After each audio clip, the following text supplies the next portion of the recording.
All right. Hello.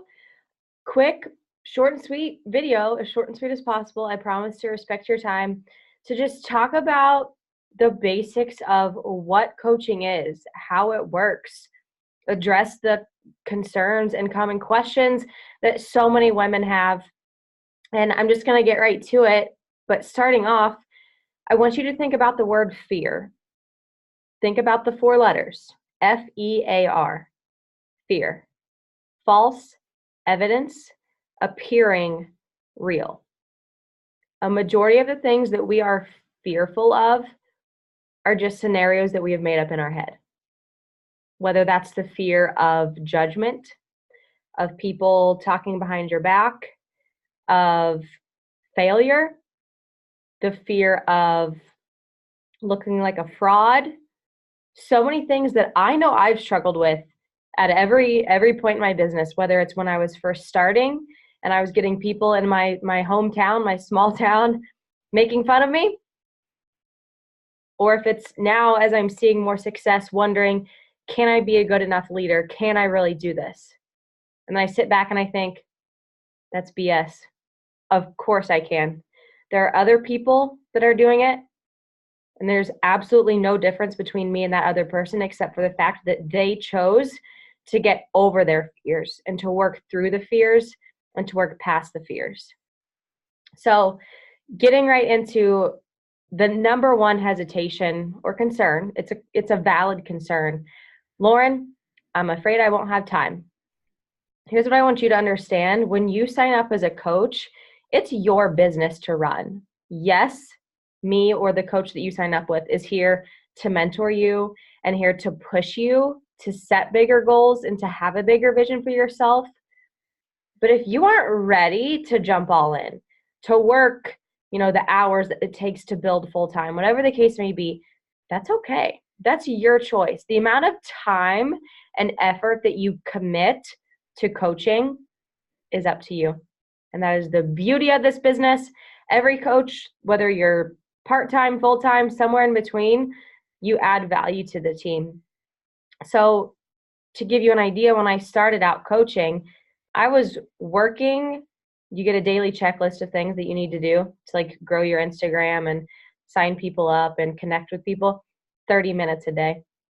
Because I was in college full-time. I wasn't in college. I did online college. I think that takes more time than regular college sometimes because you're teaching yourself, waitressing during the day, teaching dance at night, traveling with my dad's band on the weekend. It didn't leave a lot of time for other things. And I still wanted to have a social life. I wasn't ready to sacrifice that. So 30 minutes a day. And in similar concern to that is I have too much on my plate. I don't want to add something else like coaching to my schedule, because whatever the case may be. What I want you to see coaching as is not another burden that you have to take on. You're not adding to your plate, you're adding to your life. That is what coaching does. And you really don't see it until you get in it and you see what the community is like. You see what the mentorship is like and surrounding yourself with other people who are already in this that are, going to teach you and lead you and push you along the way. But coaching adds value to lives. It's not something that is meant to be seen as a task, something that you've just got to check off your checklist. If that's what you get into coaching and you end up seeing it as, then it might not be for you, and that's okay. But it's my mission and it's on my heart to show the other females that join this team how this can be and is fun if you let it be. And it gives you energy, it gives you passion, it gives you life. The main job of a coach is to become the best version of yourself through health, nutrition, fitness, wellness, mindset development, personal development. It's unlike any other job out there. Your job is to work on you first. You are your number one priority before anything else. And that's why I fully believe that this job, this business opportunity is so powerful. Because it's one thing to try and, better yourself and to try and start working out, to try and eat better. But when you become a coach, it's your job. You're going to take it a lot more seriously. And you're going to be connected with a lot more people that are on that same journey as you. So it's going to be a lot easier for you to stick with it. Because I know a lot of aspiring coaches, they think, well, I'm just not consistent enough yet. And I'm like, become a coach and you will be consistent, because it's going to be your job and you're going to have an even bigger community of support than you do right now. So that leads me into my next topic of concern is, well, I need to focus on me first before I can help other people. And I respect every person that thinks that, because they want to be in a better place before they are leading others. But coaching is not about being perfect. Number one, you don't have to be trained or educated formally on anything. You don't need to be an expert in anything. It's literally your job to pick a fitness program, a nutrition plan, commit to it. Commitment doesn't mean you're perfect. It means you give it your all, right? You do your best, commit to a program, and ask other people to do it with you. So it's better to be in the trenches, to be in the middle, or even at the very beginning of your journey when you start coaching, because other people, if they see a before and after picture, it might inspire them, but they might think, well, I'm not there yet. I can't relate to that. I haven't done that. But if they see you're on your day one and you're like, hey, I'm committing to this program. I don't know what I'm getting myself into. I don't know exactly what I'm doing, but let's learn together. Let's work together. Let's have all the ups and downs, the successes, the mistakes, the slip ups. Let's do this together. That is what coaching is. You're there to support other women, and the women are in turn going to support you back, men and women, right? So it's not about waiting until you're at a certain size, a certain shape, a certain fitness level, a certain weight. It's about just owning where you are right now and being open about that, and knowing that the other people that are out there watching you that haven't started their day ones yet, they're going to relate to you more than they relate to somebody with six-pack abs, because nobody's perfect, first off. But humans are drawn to other people that are just like them. So if you've still got 50 pounds to lose and you still struggle with your nutrition, they're going to want to work with you more than they want to work with the fitness bodybuilding expert over here that eats asparagus for every meal, right? No shame to those people. Like, that's incredible. But most people are not like that. And so that's why it's so powerful to become a coach at the start of your journey. More people are going to be on that same level as you, so they're going to want to work with you, right? Now, in terms of being at, you want to wait till you're at a certain shape, size, whatever, a lot of people also come up with the concern that they need to be more confident. They need to be more outgoing. And I definitely gained a lot of confidence and more of an outgoing personality after I became a coach, and as I started to implement more self-love practices and mindset development stuff. So it's not to say that you can't build more confidence and a more bold personality, but at the same time, if you are quiet, introverted, whatever, again, there are a lot of other people out there that are just like you. Like, I'm probably too much for a lot of people. So if there's somebody else out there that's a little bit more reserved, a little bit more calm, and you're that type of person, they're going to relate to you and not me. So they're going to want to work with you. Like, you're going to be their people, So outgoing, talkative, loud, whatever, none of those are requirements of being a coach. There are several top successful coaches that I follow, and one thing they talk about on their social media constantly is how awkward and introverted they are. And guess what? Their entire team is a bunch of awkward introverts. You just need to be you. And then you're going to find more yous and build a team of people just like you, right? So I do believe that you will build more confidence once you become a coach. But the longer you sit back and wait for that confidence to show up, or for, you to feel like, well, I need to wait until I'm not worried about what people think about me, that's never going to happen until you put yourself out there. Like I said, the fear, false evidence appearing real, you have to work through fear. Sitting back and waiting for the fear to go away actually makes it worse. If you're an anxious person, especially, you're just going to sit there and think about it even more, and it's only going to get bigger and scarier. You have to take action. You have to take the first step. Otherwise, you're just stuck in the same place that you've been your entire life up until now. Next topic. Sorry, I'm reading from a list because I get scatterbrained. See, coaches don't have to be organized. A lot of people say, well, I love what you do, but I wouldn't know where to start. Dude, that's what I'm for. Or that's what this team is for, whoever you sign up with. We give you the tools. We give you literally a checklist of like, here's what to do every day, every week, every month, whatever. We literally walk you through it. And a lot of people get worried like, well, these videos that you make, I'm not ready to do that. Don't worry. We start you out with the basics. I'm not going to be like, oh, you're a coach now? Go make a training. Like, no, that's insane.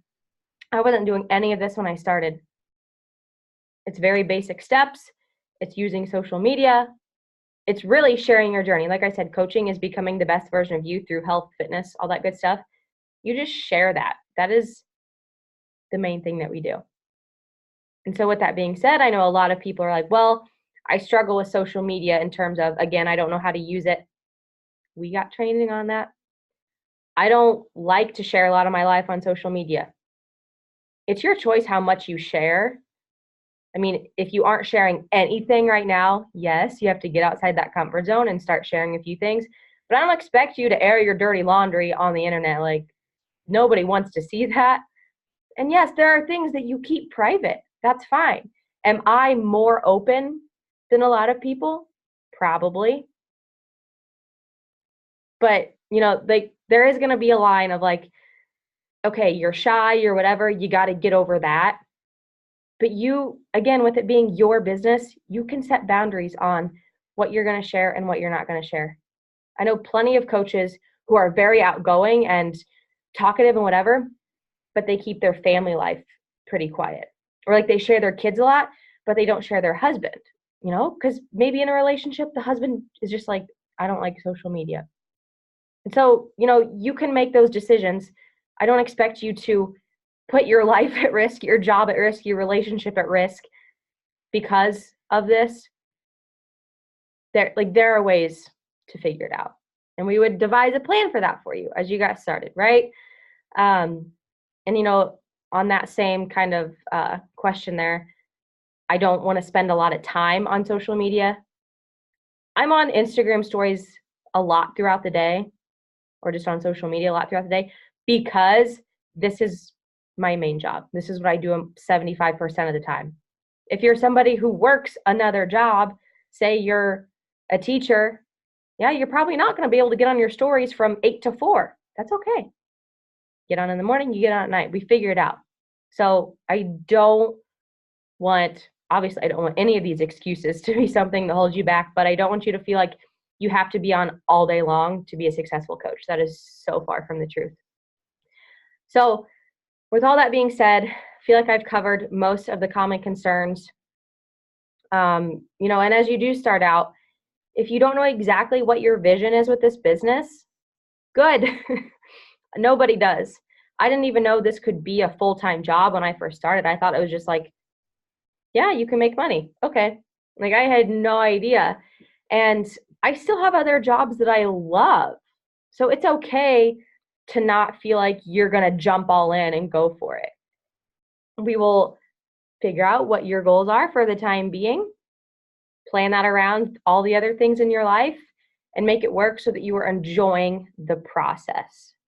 Because that's the biggest thing. You got to enjoy the process, or you're not going to last.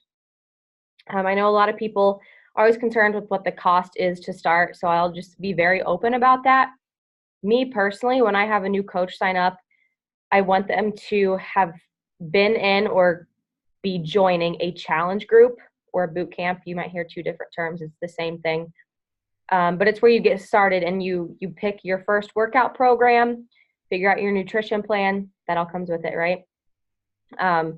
And either try out or be drinking already Shakeology. If for some reason you can't do Shakeology because of health, allergies, whatever, using our like pre-workout and post-workout stuff, because it's about being a product of the product. You know, if you're just kind of doing this for fun and you're like, I don't care about the products, okay, that's fine. But if you have any vision of making some sort of sustainable income with this, whether it is to just like pay for your groceries every month or your cell phone bill or your car payment or whatever, a majority of, because what the money we earn is commission based, and a majority of that comes from your customers drinking the shakes. Not because you're trying to sell them a shake, like you want them to reap the benefits and enjoy it. So you've got to be a product of the product. So with that being said, joining a challenge group or the boot camp that I mentioned with shakes and becoming a coach at the same time is $160. Do you know how much money people invest in starting up businesses? Like talking about other network marketing companies, you know, I'm not super educated on them, but I've heard from a lot of people it's like several hundred. I've seen even several $1,000s to get started. That blows my mind. But the $160 gets you your workouts and nutrition plans for a full year. And then, like I said, you're signed up to become a coach. So yeah, there are other ways to sign up to become a coach, like without workouts and without shakes. But if you're not going to do the workouts and your shakes, in my mind, you can't be a successful coach, because all you're going to be doing is trying to push sales. And that's not what makes coaches successful. It's about doing a program and getting results and changing your life and sharing that with others. That's what makes a successful coach. Obviously, you don't need to be able to talk very well either. So ending it there. Yeah, if you guys have any other specific questions, reach out to me or the coach that sent you this video, and we would be happy to discuss anything else that you might be curious about. Thanks for watching.